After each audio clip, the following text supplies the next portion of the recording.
Hi everyone, thanks for coming. My name's Dave. I'm VP and co-founder of Studios, and I'm going to talk a little bit about working with IP, and namely how to pick an IP, some techniques of winning that IP, and then going forward to making a game and making of it. And yeah, I'll go forward.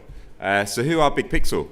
So Big Pixel we founded in 2009, myself and Paul Verben, who I can see over there, and James Harkins. We all and set up Big Pixel in 2009. We've partnershiped over the years with Disney, Marvel, Mind Candy, and Adult Swim. So we've worked on a bunch of different IPs, some small, some big. We released Rick and Morty, Pocket Mortys in 2016, so it's been out for a few years now. We continue to develop it, we do live ops, so we update it every week with new content every month or so. So it's an ongoing project for us. And we were acquired by Turner March last year. So Turner are the parent company that own Adult Swim, who own the Rick and Morty IP. Hopefully everyone Rick and Morty is, because it's quite hard to explain. Rick and Morty, so yeah, what do we do? So essentially we make now Rick and Morty mobile games. So as I say, we work on Pocket Mortys, and there's lots of new and exciting things coming as well with new projects, and that's the main focus for our studio. So why go the IP route? So someone pointed out to me before that not everyone knows what IP stands for, which I should probably point out is intellectual property. So it's a known brand or something that's out there that's someone else's property usually that you're going to use. So yeah, it could be a TV show, it could be a film, it could be a musician. It's something that you're going to utilize that's potentially not yours. One of the biggest benefits is you've got an existing fan base. So you can work out roughly how many downloads you're going to get if you do a bit of research. So you know what your kind of bottom line is. The flip side of that is there's also sometimes a ceiling. So if you've got an IP that's a bit out there, that's quite hard for someone to explain if they haven't seen the TV show, then it might be hard to get new players in who don't know what IP is. Cheaper user acquisition, so UA prices continue to go up. What you'll find is if you put an ad out with a known IP, then hopefully it brings your CPI cost down, which can help profitable. And marketing and other support from the IP holder as well. So a lot of the times you'll get insights to what's going on in that world, if there's new movies or new things going on that you can get on the back of with marketing. The IP holders can also sometimes offer you different marketing channels, so they have their own user groups and their own Twitter and their own Facebook and everything, so they can push you through that. We're lucky with Turner and Adult Swim, who are a TV channel in America, that we can actually get spots in America. So it's great for us to use IP with a big IP holder because they can help us in other marketing initiatives, which is what I've just talked about. Publisher connections. So there are a lot of IP holders out there who publishers. Adult Swim Games is a publisher, but there are other IP holders that are not. But what they can do is hook you up with very good publishers. So you may be a development studio, you want to work with an IP, the IP holder want you to work with them. There's a funding issue because you haven't got a publisher, or a marketing issue, or UA. So they can very often hook you up with very good publishers. Marketing insights, I spoke a little bit about this, but they can, IP holders hopefully will know their IP very well. They'll know their audience very well, and they'll be able to guide you on what that audience wants out of a game. And they'll also be able to give you some good research on territories and languages and all these sorts of things. So you can get a lot so you can make sure you're targeting your game correctly. So we move on to choosing an IP. So one of the big questions we ask is, are we passionate about the IP that we're working with? And this is a big deal with games, becoming longer in development. As I say, Pocket Morty's been out for 3 years now. We developed it for nearly a year before that. So we're a full 4 years where we've dedicated our studio to Rick and Morty. So luckily we're all big fans, but if we were not big fans, that would be a problem. So make sure you're passionate that you're going to work with. Is it saturated? I use SpongeBob as an example here, but there are a lot of other games that are quite saturated. If you search the App Store, are you going to get 100 competitors? Because what you find is sometimes your biggest competitor, a different game with your IP. How big is a superfan following? So this comes back to sort of Wales.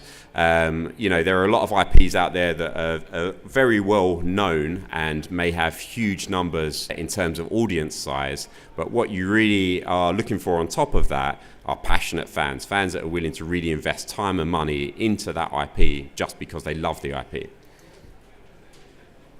And you can look at different things. You can look at social media. You can just, build a spreadsheet, put a load of IPs that you want to work with in the spreadsheet and go through the different social channels and see what the numbers are, see how much chat there is on Discord, all those sorts of things. So do a lot of research there.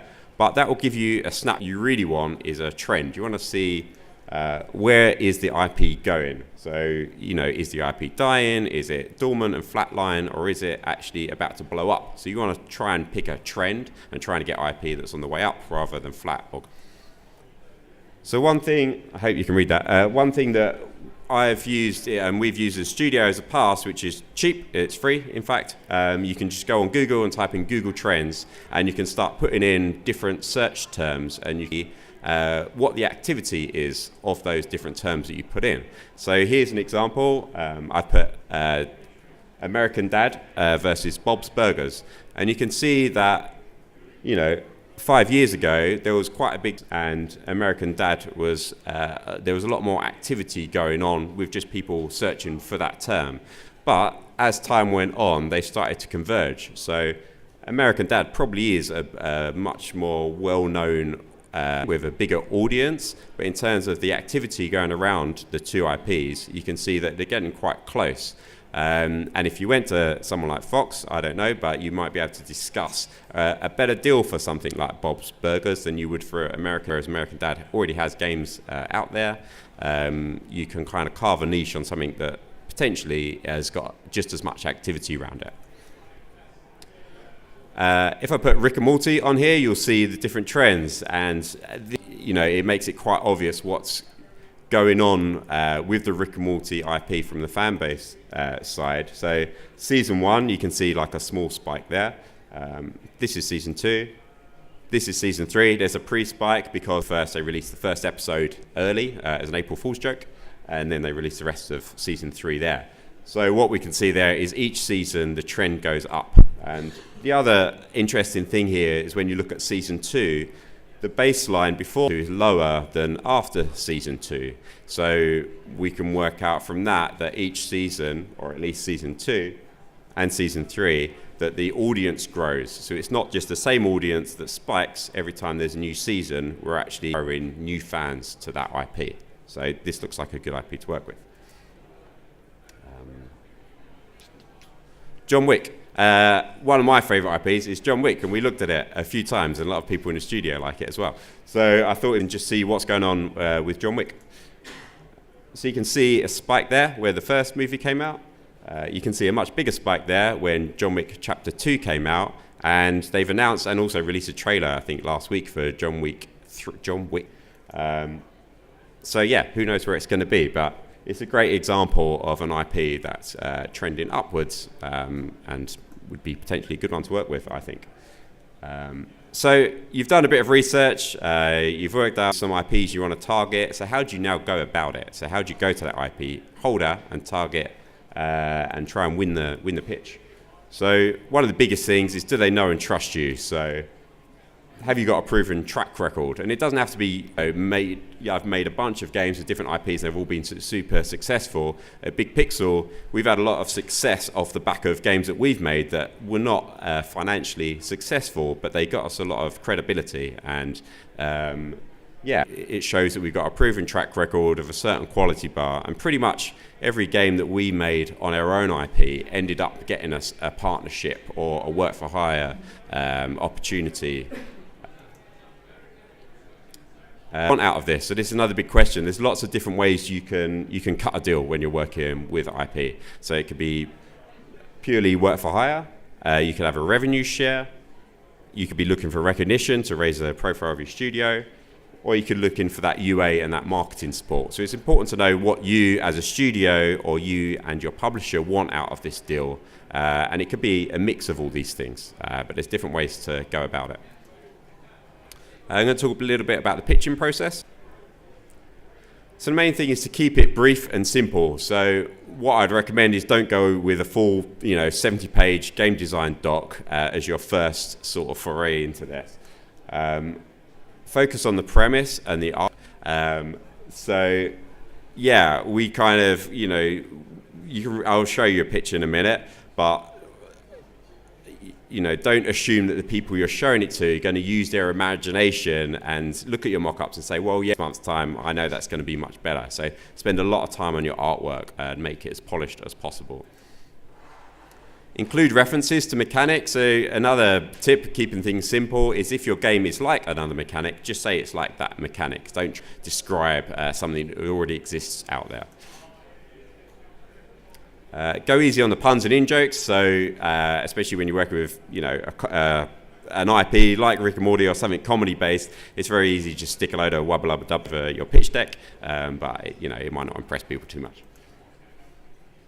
And make sure your pitch works without you. So in an ideal scenario, you're there in person, you've got your pitch, you've prepared, you're going through your slides, but I found a lot of the time that you actually just send a PDF and you don't hear back from anyone 6 months, and then you do hear back and it's gone through a chain of all sorts of different people, from creators to business people to artists. So make sure your pitch works without you, because you might not be there to present it. And the thing I'm going to talk about next is autonomy. So this is a great time to try and judge how much autonomy you're going to get with the IP, and that's a very important thing. So here, a pitch that we sent for Pocket Maltese, and as you can see, it's just 2 pages. It's got some blurb about the premise of the game. It's got some bullet points of what the key features are in the game, and it's got some artwork there that James, our creative director, put together. And I don't know if you've played Pocket Maltese before or seen it, but it's not that different to the artwork there. And this was really the first, thing that we sent anybody. So it did change as we went on, but we were not relying on the people we were pitching it to use too much imagination. So we're going to talk about autonomy and sign-off. So what is autonomy? Essentially, autonomy is, giving you ownership to do not what you want with the IP, but trusting you to not have to get every little thing signed off. It can be a real killer for your game. If we've got 315 Maltese in our game, if we had to get everyone signed off, we wouldn't have got anywhere. So we were lucky, we got a lot of autonomy with the IP, but there are some tips to try and win that autonomy. Make sure your IP holder or the people you're working with are on board with this. They understand why, if you're getting every little thing signed off, you might end up with a game that's more on brand, but it may be a worse game and spend that time iterating and working on your design. Get sign off early, so don't wait until the end and then give it to the IP holder and then say, oh no, I don't like any of it. So make sure you've got really good points along, and you can put these in your contract to make sure you're getting sign off, so there's less chance of having to go back and rework things. Stay away from heavy canon and stories. So it's very tempting to say, well, we're doing a game for a film that's coming up. I want to see this game for the film, and we're going to try and build that story into the game as much as possible. That's a sure way of losing a lot of autonomy, because you're playing with something that's very precious to the creators. So one tip I've got is to try and make a spin-off easy on canon. And pick an art style that's different. So I've got some examples of this. But yeah, if the show or the IP you're working with has a very specific art style, it'd be useful to go a completely different direction. So there's less comparison there for the IP holder and the creators to pull apart. So I've got some examples. So Rick and Morty, the creators and Adult Swim in general, are open to working with different people, and they've done shorts, they've done games, they've done comics, they've done a lot. And what you'll find is the art style changes quite drastically between all these, and I think that helps these creators and these spin-offs win all time. So this is Pocket Maltese, so as I say, didn't change much from the original, but you can see the actual characters in the game are very small. Like, we don't have to go into in-depth conversations with, like, how many fingers are on each character, because you can't see how many fingers.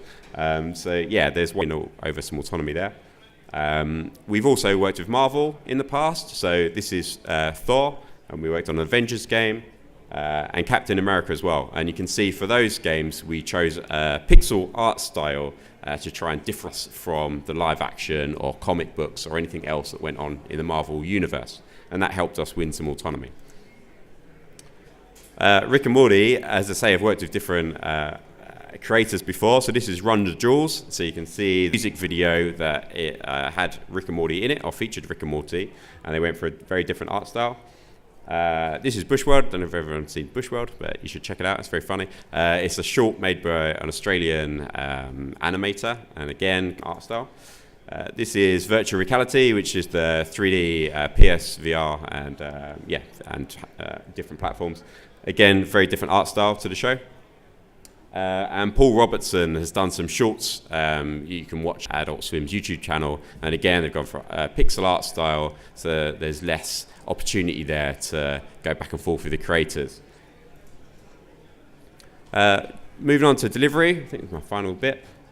So what you want to do, although you want to try and make a spin-off and try and separate yourself from the main canon, you want to make sure that you're aligned with the core pillars and ideas of the IP. So you don't want to go too far astray. That said, don't be scared to add new content. Just make sure that it sits well with the IP and that you're not doing something that the fan base essentially wouldn't react very well to. Know the IP into a lot of research. In truth, when we started talking about Rick and Morty, we didn't know what Rick and Morty was. So we did an awful lot of research. Obviously, we watched season 1 that was out, but we went and watched a lot of stuff that the creators had made before, and we tried to learn as much as possible. Fan theories are great as well. Go on Reddit, look at fan theories. Lurk in the fan base, figure out what excites the audience. What are they into? What are they following? What characters do they like the most? These are all things that you can focus on when you come to make your game. I can't read that. Ensure the game mechanics fit the IP. So yeah, there's different game mechanics out there. Don't go for the one that you think is going to make the most money. Go for the one that you think is going to fit the IP, because you want to make that whole experience work together. And it can be quite jarring if you've got a mechanic that just doesn't make any sense. And that's it. All I've left to say is we are hiring, so I just want to plug these positions. We have a booth over in the expo. Feel free to come and say hello. And that is the Big Pixel team. Thank you very much. Fantastic.